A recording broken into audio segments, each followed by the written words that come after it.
What's up, guys, and welcome back to another episode of Health Yes, here at Cameron County Public Health, where we talk about all things public health and more. I'm your host today, Javier, and Andrea Gomez.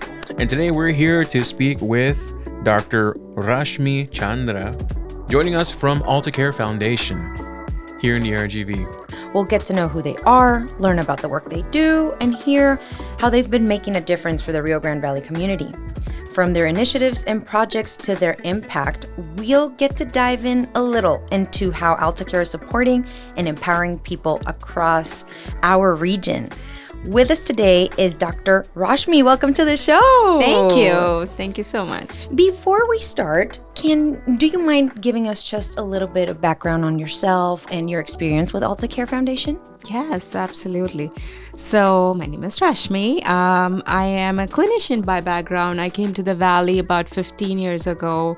Previous to that, I was in Florida doing my MBA in healthcare administration, and I was simultaneously studying for my DPT. So my doctorate is in physical therapy and rehab. 15 years ago, I started my career in Brownsville, so Cameron County. Wow. I worked for doctor's offices as administrator, set up rehab clinics. So that's how my career started in South Texas. Moved on to the hospital world, more in the Upper Valley. Worked in hospital administration for about 10 to 12 years. And my last position in one of the big health systems, predominantly that is in Hidalgo County, was value-based medicine administrator. So what essentially I had to do is bring value to the healthcare service line. What that means is, how can you treat a diagnosis without having the patients go through duplicated services, less time in the hospital, what can be done more at home, what can be more cost effective, at the same time take care of the diagnosis, not linger it as a follow-up thing that goes on for a while. While doing that is when I used to spend a lot of time in the emergency rooms and heard the stories that actually led me to understand that health is beyond just actual medicine, not taking medicine. It is the house you live in. It is the water you drink. It is the fact that your economic stability and it is affecting everything that you do. The poverty level of our community didn't surface up to hit it as such a big reality to me until I spent time in the emergency rooms. So I'm going to go quickly to two stories that stood out, and that is a reason AltaCairing exists. One of them was a mother who got a 4-month-old baby, was cold, and she's barely there. So we had to admit her to the NICU. After the baby was stable, wanted to kind of ask the mother, like, what happened? Because these things were rare in my experience, even in the ER. And what she said is, it was around the February time when we usually get that freeze. Not everybody has clothing for all climates, right? Especially down here, we don't get cold weather. No, so not really. They didn't have anything that would protect them from cold. They lived in a trailer home which had holes in the roof. So yeah, it was like 16 to 20 hours of real freezing weather, and they used every piece of clothing they could to cover the child, but it still was so cold. And that was unbelievable to a lot of us, because it just didn't make sense. Like, what do you mean you couldn't keep the baby warm? Right. That's a fact. And I think I also saw how all of us start to, jump to conclusion, start judging. Yes. And that really hit hard. And being a mother myself, I was like, wow, it must be just disheartening to not be able to do anything and just wait to go to the ER when your child is in that condition. The other story was a gentleman who was 38 years old, Looked in decent health, like he was tall and, good BMI, but was brought unconscious. And, while we diagnosed him with sepsis, which means that there was infection all over the body, and it was coming from his left leg, and to a point where he had to do above the knee amputation, cut his leg off from that. And so that's also very rare at an age like that. So later on when he got settled and we wanted to know what exactly happened. And so he expressed, I knew something is wrong with my leg. I didn't know what exactly was wrong. I could smell it. It was not good. And I stopped feeling it altogether after a few days. So he had fever. He was not well. Right. But he was like, if I stop, I don't go to work. I'm a labor worker. They're going to replace me. What am I going to do? So many repercussions, right? Yes. So it's like really like half of our patients are here because they have life issues. They have social issues. So that was the stem of AltaCare Foundation, proudly in my head, because I am the founder of the foundation. And my first step was to see if we have non-for-profits in our area, which we do. We have 315 or more non-for-profits. Right. So I think it started off with an intention. I want to connect the non-for-profits to the people who don't know them. Exactly. And so that is what this that's the main idea. Yeah, that was the idea, that non-for-profits, faith-based organizations, even hospitals, businesses, all these different sectors that work in silos, they're here for the community and they all do a very good job. We're blessed to have very good organizations. But the fact is, it's hard for them to go and find where the people are who need them. Yes. So we wanted to be the convener who brings the people who provide services to the ones who need. And be that bridging connection for that. Yes, the bridging capital. Can I just say that's just really inspiring? Yeah, very much. Catering to the patient, whereas usually I would think that whenever the extent of your relationship with the patient is whatever that person comes in for the hospital, you take care of whatever it is that they came for, and then you discharge. And I would presume that a part of them stays with you. Oh, yeah. For whatever it is that they went in. And to take that and to turn it into this. Yeah, and start this. That is that passion. Just, Thank you. No, Thank you. really. that is really cool to hear. And how long has AltaCare been around again? So we launched our organization during our first Health Summit in 2023. So October 17, 2023 was when we you're almost announced. We're almost 2. Yeah, my son beat us on that. He turned 2 before. The anniversary would have been better.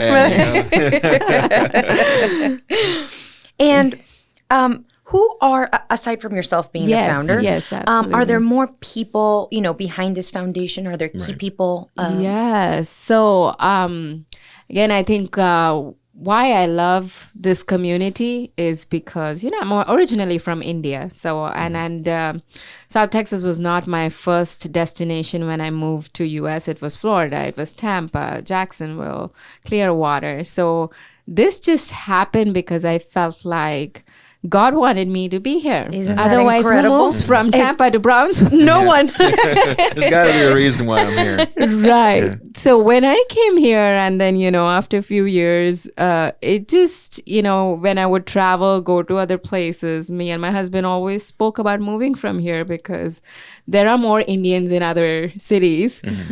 But we both always felt that this is home. Like, let's go back home. We had that feeling. And then we realized this is home, and I have my career because of this community, the way it was welcomed, the way my skill set was embraced, my education was respected. used, and every time I worked hard, I got rewarded, and that doesn't happen to everyone. A bunch of my friends have moved from India and they are in bigger cities. They get stuck with a lot of other barriers. I didn't, and that's because I was here. And I couldn't be more grateful.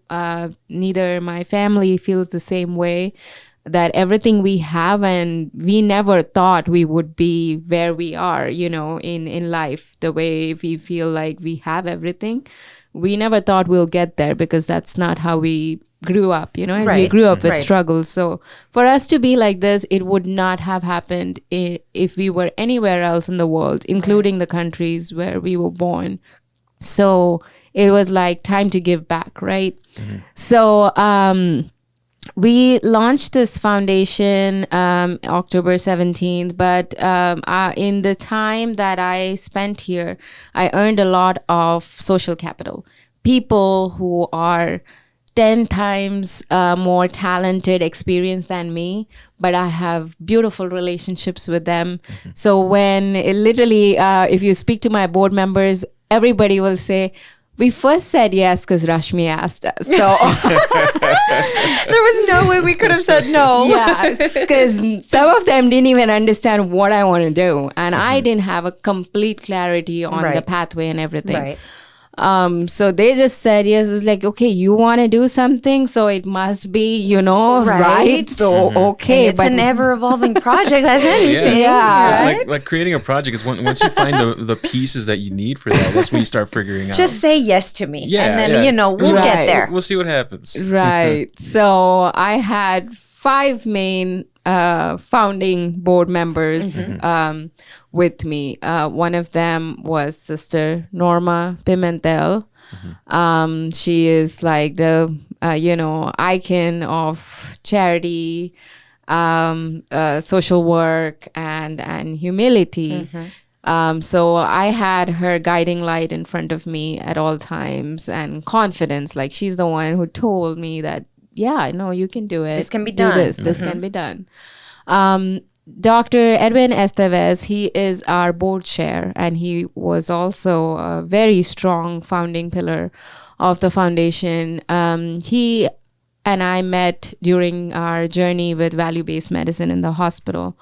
But the theory of change that we follow today for the foundation, which is that we want to listen, we want to be the bridging capital, we want to do advocacy, and we want to fill the gaps. These were formed, that was his brain behind, like, let's have this 4 pillars as a theory of change. We had Mr. Manny Vella. He used to be the Valley Baptist Medical Center. Yes, he retired. Yes. And then he was with Texas A&M. I think he retired there too. He was at the time board of director. Now he's our board of advisor, but he was there from the beginning. Mr. Todd Mann, he is the current CEO of Harlingen Medical Center. Okay. But he was at the hospital where I worked for a long time. He was the CEO there. Wow. And we had a gentleman called Eric Weaver. He is now in Wisconsin. At the time, he was in Austin, an expert in grant writing. So this was the group that was there on the stage when we launched that this is a team, this is the board, and here we go. We're going to do this. Wow. And you just launched. And you just we launched. Just launched. Launch and a prayer. Took off running. Yeah. Right. And today we are a board of 11 board members, board of directors, and 4 board of advisors. One of our board of advisors who is also very instrumental in putting this organization together was the one who recently passed away, Sabrina Walker Hernandez. Very, very dear friend of mine, and again, one of the inspirations behind, you can do this, girl, let's go and put the bylaws together, put the structure together. Yeah, you're encouraging team. You're, yeah. Yeah, so she was there the whole time. I would say she's also one of the founding lights of this organization. But yep, it's where it is because everyone believed in this cause and we all worked on it together. Wow. That's Sounds like you super have a inspiring. very solid foundation Oh, going yeah. with you guys. Oh, yeah. Yes. Thank you. So how does this work? Aside from having the board, do you have service programs within the foundation or how do you break it down aside from the pillars that you mentioned? Yes. So the actual operations, one of the things we started year one was obviously solidifying our research, right? So one tool that we use, we call it cluster meetings. It's basically listening sessions. But year one, we did it mostly sector specific. So we brought the educational institutions together. That was one session. Then we had one for non-for-profit, one for healthcare, one for faith-based organization, one for businesses. So we had 6 of them the year one. So we collected data on what are the resources they have and what are they doing for the community right now using them and what is it that they lack. And that was in so many ways fruitful. We have all that information. We're working on developing a local portal, which is A just resource hub, basically. and which doesn't expand to information beyond those 4 counties because that's where people lose it because when you start adding information the for last thing you want is everyone to else. bombard people with too much information. Exactly. Overwhelm, and then also if it's not relevant for them and Yes. it's not near to them, realistically. Right. Okay. So, and this is geared more for our partners and organizations who are helping, not so much for the public. So if you want to click and see what First United Methodist Church has, are they able to give food if we send somebody to them? Yes or no? It's that level of information that we have collected and that can be available, so that makes it more efficient for people to direct the needs of whoever comes knocking on their door. Right. So we did that year one, the listening sessions. Year two, listening sessions are a little bit more specific. So we did one on for physicians and medical professionals. We brought a lot of data from one of the community fairs we did at the Colonia. So a lot of misconceptions about not having internet in the rural areas, people not being insured in the rural areas that exist in the medical community. So it was a good discussion about that. We also had like primary care and specialty services together. So again, a lot of misconceptions with specialty care that we're able to do pro bono if we get primary care. Primary care says we don't get anybody to do pro bono specialty care. So it was good to just have them in the room together. Right. And kind of like talk it out and dispel like myths or, preconceptions that we might have. Right. So we're scheduled to do a couple of specific ones more this year. Another one coming up is dental professionals. Yeah. Very important and very big. Absolutely. Big gap in the valley. So that's one of our operative tool. The second one is actually working in the Colonia. So RGV has done a research called Bird's Eye View of Colonia, Rural Health, Forgotten Americans. So we based our basis of where to go and do the gap analysis based off of that. So they have classified the rural areas into red, yellow, and green. Red being the most underserved, where they probably are not on the map. Nobody knows about them. Right. So we've picked about 4 or 5 of those colonias. And what basically gap analysis means is me and whoever else is available from the board going there and spending 2-3 months on and off, making visits, talking to the residents, talking to the community center, making tours, and identifying what are the needs that is most pressing. Right.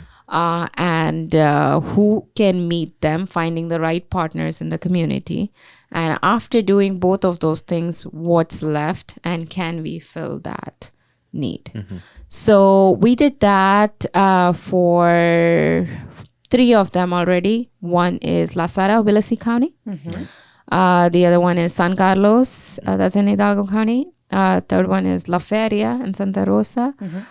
here in Cameron County. And the fourth is, it doesn't really have a name. It is kind of Donna, Ed Couch, Elsa area, but it's not right off of the expressway. It's not the Tower Road area. It's way inside. Gotcha. So these are the four. The fourth one can be considered 4 or 5 because it's a big area that we're working on. So La Sara already started. That's where we did our first community fair. The pressing needs there was, healthcare. Obviously, there is nothing around there for a 45-mile radius.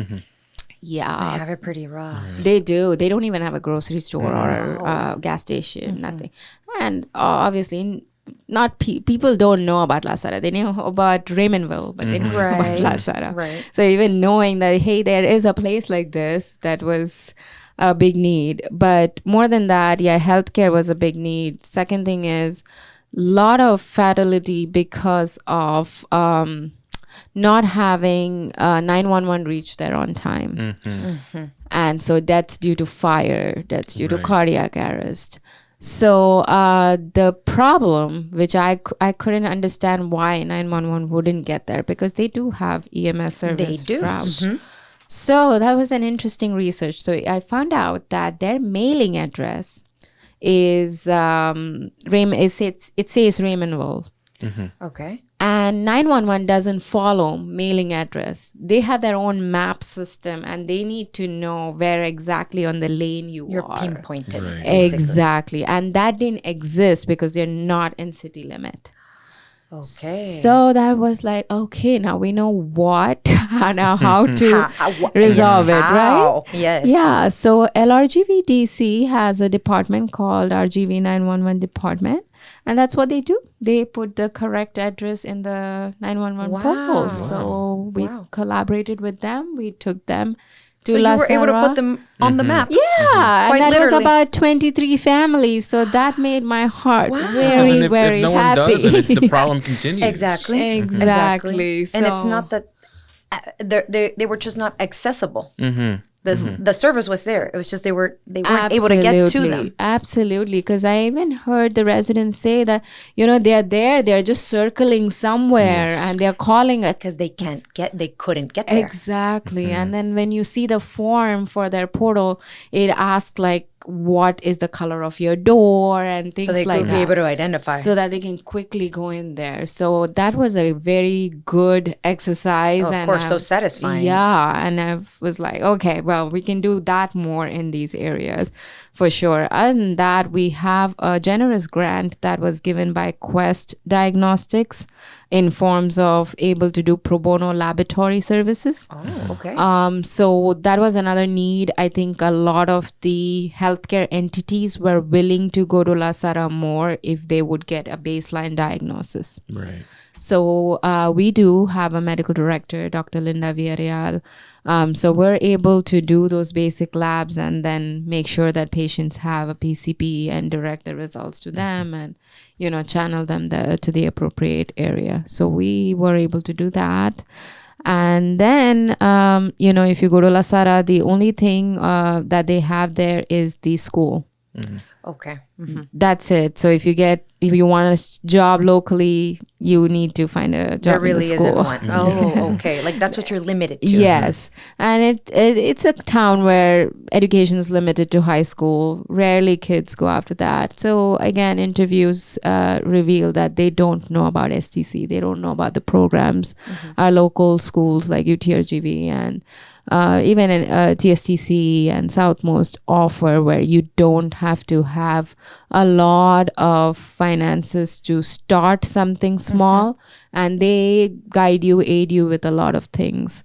Vida, they didn't know about Vida. So the goal was to take some of those partners there, which we did. So that was helpful. So that's the kind of thing we do in the colonias. And in San Carlos, along with doing the same kind of operations, We're also going to start a community closet. So in the endowment center, we got approved for a space. Oh, very Wow. nice. Yeah. And what would that entail? So that would entail whoever comes to the endowment center, they can visit the community closet. They can get clothes for themselves, Okay. their family. There's some essential household items, pots, pans. There's quite a bit for kids. There's bassinets and swings, toys. We're going to do a sock drive because socks are a little less in inventory, but we also have a good session of professional clothing. So if people want to go for an interview, they don't have the kind of To clothes. clothe them. Yes. Right, of course. And also the first 2 weeks when you're going to your job, it's new. You can always, and it's Sometimes not. they don't provide you a uniform. Exactly, Depending when you're exactly. working. And Right. wow. Yeah, so very excited about that one. And that one is actual physical space inside San Carlos That is Colonia, really right? cool. Yes. So next step to that is probably also doing a mobile version of it to go to the other ones, which probably Okay. don't have this. That opportunity. And Right. you're basically setting people up for success. Yeah, pretty much. I do like this approach of like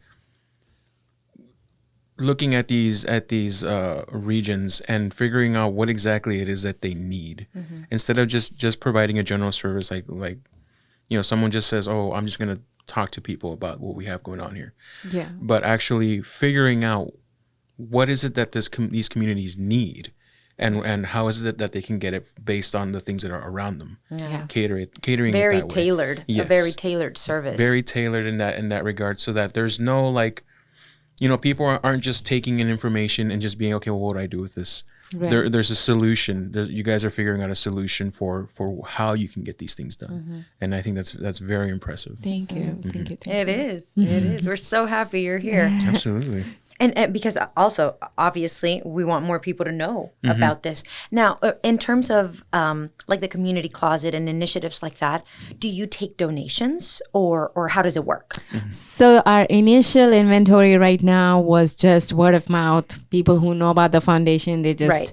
gave things because we're a small organization. I mean, I sit in a small little shoebox and I'm surrounded by all the donations. So before I put there, on social media, hey, You wanna be cautious I'm about like, it. I need to know where I'm going to put it. Of course. Right. Of So course. yes, we'll get to a point where we will take donations. And especially during summer, I think we will be blessed with a lot because Of people tend to course. clear up their closets. Oh, absolutely. We did do a donation drive for books last year in November, and we got quite a bit of good books, and some of them not even like opened, which Oh, I feel yes. like it is not a poverty problem. People just No, don't it's read. Exactly. We have a little library, a little free library ourselves. Yes. And it's exactly for that, to like just kind of get them going on reading, health literacy. Right. And the donations that we get, some Oh yeah, books are it was surprising to see how pristine. fast it took off when we set it Oh up. yes. Yeah. So there's a willingness and a need for maybe a new book, or the Right. want is Right. there. It's just the Or the curiosity of Or the just curiosity seeing a book even. that you haven't Right. seen before. Yeah. and that it's free. The fact that Yes. it's free, you know, Yes. it does work. So I can see where. But also speaking on like the book donations, I was impressed by just what we got and Yes. how they were new and unopened, and they smelled like when that wonderful. like I'm a book library. lover, so Yes. like when you open up a new book, and it was just like impressed by what people gave from their home. Yeah. So Yeah. I can see where, totally. Yes. And I didn't mean to interrupt. Were there any more services listed in the program breakdown of the foundation? One of the recent things, and I'm personally very excited about having this as something that we can keep doing. We started doing poverty simulation in partnership with First United Methodist Church, McAllen. The first one was in June, and now we're going to do another one in September with our Accelerator 2025. I don't know if y'all ever done. No. No, I was about to ask, can you interesting. walk Yeah. us through one? Like, what is it like? Yeah. So simulation of any kind is like trying to live through something which Right. you Getting don't that know what it is, perspective. Yeah, right? a situation or experience. Yeah. So in the past, I had done something called Parkinson's simulation. So what they did is they put, headphones like that on me, which muffled the voice. And so I couldn't hear properly. Okay. Put on really thick glasses. I couldn't see properly. It taped my back so that I'm like bent over in a Parkinson's Okay. position. So it did everything what a Parkinson's patient would go through, and pretty much put me in a room for 15 minutes, and I had tasks to perform. By the time I was done, I was bawling and crying, because I was in pain. And second, then obviously the realization dawns that this is what they go through like for the through rest that. of their lives. I think that's important because some my people just don't gosh. have that perspective. No, Right. of course not. And you know, why would they? But that it's kind of like almost that 3D reality. Yeah. You know, Yes. where And the person who has that can only describe it so much. Like Exactly. Right. how that person feels it can be different from how someone else feels it. Right. And then just bet. not everyone will understand how you convey that thing. So to go through a simulation like that is very impressive. Sure. So poverty simulation is similar. So there's actually a designed kit, okay. and it tells you that if you're a participant, you're a family of 4.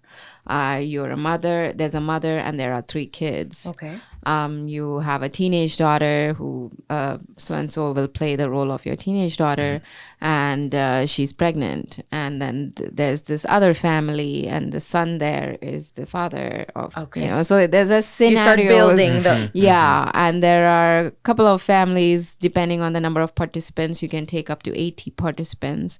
The last one we did it with about 40 participants. And then there are 20 other volunteers who play the role of staffers, which is organizations. So you have a community doctor, you have a quick cash, you have a pawn shop, you have a supermarket, and then you have somebody playing the role of an employer. And then there is a robber or a drug dealer roaming around. There is a cop. So we try to make it as real as possible. like a whole Play out community. scenarios Yes. based on that. Okay. Yes, Gotcha. and so every 15 minutes is a week in your life. Okay. So you within that you got to go to work 4 to 5 times at least. You have to go to the supermarket, get food. You have to check Like on you your would kids. in real life. Right. Yes, Basically. and if you have children who are underage, you cannot leave them alone. You have to take them with you. There is only so many transportation passes, so you have to guide that. And then balancing schedules. Yes, it was eye-opening, and it was amazing because we had participants were people from hospitals, from universities, so executives who That need had to go through it. They were how put does through it the feel? fire. It's like they probably never experienced that before, and then to do that, Yeah. So we had That a is lot so of interesting. yeah. Was it fun? It was fun for me because I was a staffer and I was Take like, notes. Oh, okay. yeah. But I heard all possible things. They were screaming. I was like, oh my God, it's over. I didn't feed the kids. I heard. I didn't complete my tasks. Oh no. Yeah. And there's also a collector, cash collector or bill collector, right? So if you don't pay the rent, the collector Then, of comes. course. There were fights between them, and it got really real.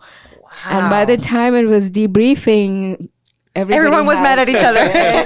Why am I stressed all of a Like- sudden? This was so rough. Some people also reported PTSD, which was good for us to know that maybe our orientation needs to be a little stronger. Right.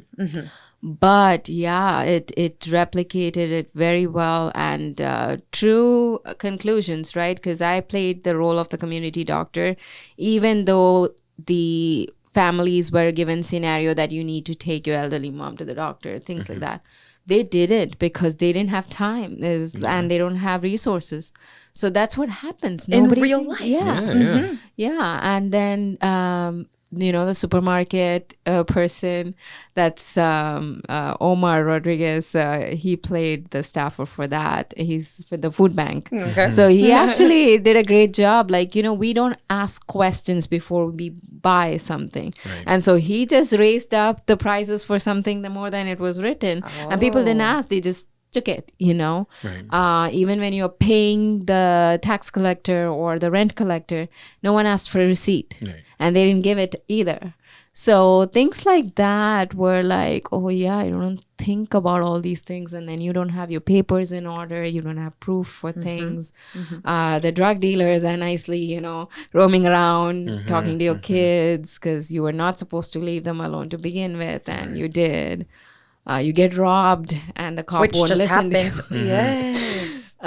It was. All these sad realities, It but was, yeah. at the end of the day, they are realities. I mean, you get so used to running on autopilot, sometimes you forget about these things. Exactly. So that's something we did one time, and I'm excited about doing that for the community as many times as we can, because I think you realize a lot of things you think but not really. Exactly. They must be so eye-opening to many scenarios. It was. So that's, another thing in the operations that we've added. Interesting. Wow. Very, very cool. I was going to ask, how can local residents get support or get involved in the foundation? Okay. So we do have a website, AltaCareFoundation.org. When you go there, you can sign up for being a volunteer. You can obviously donate as you like for the causes that you're seeing. We're very active on LinkedIn and Instagram, and we actually post the stories of what we're doing, not just pictures. And we have So testimonials and data.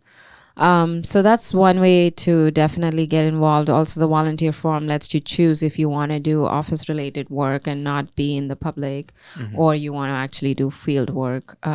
So that's one. Second is, we do this health summit every year. It is called Accelerator. The first year, our goal was to change the national perspective that exists about the Valley.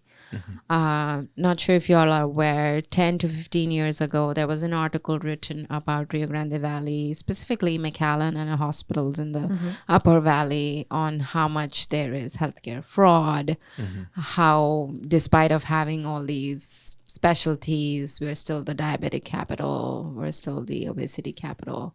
It was written by Dr. Atul Gawande and New York Times. Right. So that was actually one of the reasons to start value-based medicine by President Obama. And he just wanted to make sure that providers are treating not just for office visits, but it's like a global bundled payment now, so they have to get the patients better to get paid. They won't just get paid for every visit. And they'll get incentivized for saving health costs if there's actual improvements.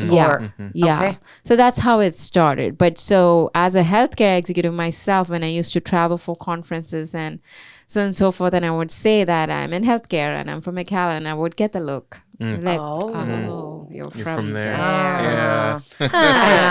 So it was like, what a way to knock down my work, And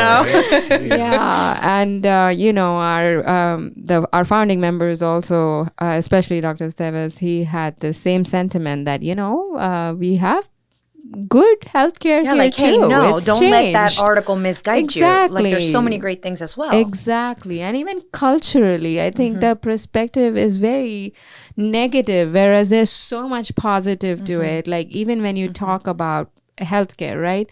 We are a community of families, which is very hard to find everywhere else. They struggle to discharge a patient with a caretaker or a loved one or daughter, husband. It's hard. And here, if I ask who's going to be there during your discharge, my son from here, my daughter from here. Absolutely. And there's even a rotation from son to daughter house to even the in-laws. It's just a culture thing. Exactly. So Absolutely. that's a big thing that doesn't get credit.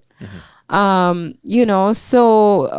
we wanted all those things to be highlighted. So long story short, we got the chief information officer from President Obama's time to come here, he had the data from back then and now. So in 2023, he presented that. And that was a big pat on the back for us in RGV. Of course. And also that summit was broadcasted. There was a live audience virtually.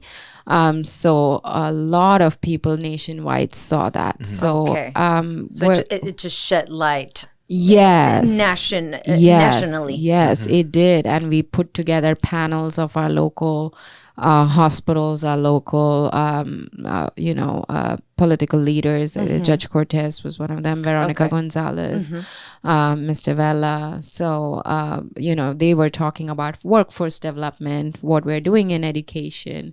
And then the first panel was mostly physicians. So, it actually changed a lot of misconception that, oh my God, okay, they're doing some great things. So we wanted to keep up that tradition. So the next year, we focused more on the local and non-for-profit focused topics. So Commissioner Eli Torres from Precinct 4, Hidalgo County, was one of the keynote speaker, and then Texas Health Institute legislator was another speaker. So legislation became a little bit more important last year onwards, and tied in with our theory of change for advocacy. And so every year we try to focus on what has changed and what is the focus. And this year it is, again, the non-medical drivers. So want to dig deeper on transportation more specifically, and of course food insecurities. And also innovative ideas for businesses and health systems to contribute to the community, which may not be health program. It could be something completely different. So, for example, in North Carolina, I believe it's North Carolina. I get confused between North and South. The Carolinas. Yes. Atrium Health is a big health system. They just opened a community farmers market, vendors market kind of a thing for the community. I mean, directly speaking, they have nothing that they can get as a hospital by doing that, right? But that is like a place where people just go for mental health. The vendors have nothing to do with direct health services. They are like selling coffees, teas, crochets, things like that. There's a little bit of free yoga, but it's a big center which is solely maintained by Atrium Health. Wow. And that has and the whole community feels very good about it, and that so it worked. And they consider it as a resource to get together, and that becomes a hub for a lot of things. Things start getting tacked on to it, and people are more willing to participate and want to join. And I mean on the vendor side, not just the community itself attending. Exactly. So I think this year we are getting a speaker from Atrium Health, the president. So we want to highlight those concepts here because, as you know, we are Rio Grande Valley, which is a big region with different cities. Pros and cons. Every city has to work on their geography itself. But at the same barrier, But at the same time, if you put every city's resources together, and there has to be some way, some platform to do something, if they can get a little bit of guidance on what that is, and we can have some things similar but more specific to our region that can be done, I think that is a boost of idea, boost of service line to all these other corporations that exist in our community like right a baby now. step towards it. Yes. Of course. So now I'm so excited that we're attending the Accelerator Conference. I cannot wait for it. And so this is the third one. This is the third one. Oh, nice. Nice. Well, I want to congratulate you on the work that you are doing and that you will continue to do. I wish nothing but success towards it. And I hope this is maybe a small platform to just let people know that this exists, for one. Absolutely. And what it entails and all the hard work that the board and yourself have poured into. Yes. Thank you. I am very grateful for you all inviting us here. Of course. And giving me the opportunity to talk so much. Very, very That's the point. Absolutely. That's the point. We want to Yes. hear it. We're here for it. We're here for, providing that space where people need to hear this. Yeah. It's the listeners that benefit from whatever it is that we sit down here and talk. And also, before we wrap this up, how can we find you on social media? Social media, Instagram and LinkedIn, Facebook. Just put AltaCare Foundation. It's spelled differently, so there's just one of us. AltaCair Foundation. So those 3 platforms, you'll get a lot of information for anything related to Accelerator. Even after the event gets over, the website will remain active for a while so that you can get some information out of it. It's AltaCareAccelerator.com, and our website is AltaCareFoundation.org. Thank you so Awesome. much, Thank you so Dr. much. Rashmi. Yes. Thank you. Alrighty, and thank you so much. Thank you so much to all of our listeners out there for joining us on another episode of Health Yes. Don't forget to follow us on all of our social medias, likes, comments, notifications, and all that good stuff. And remember, stay safe, stay healthy, and stay educated. And we'll see you on the next one. Bye-bye. Wow, you were amazing.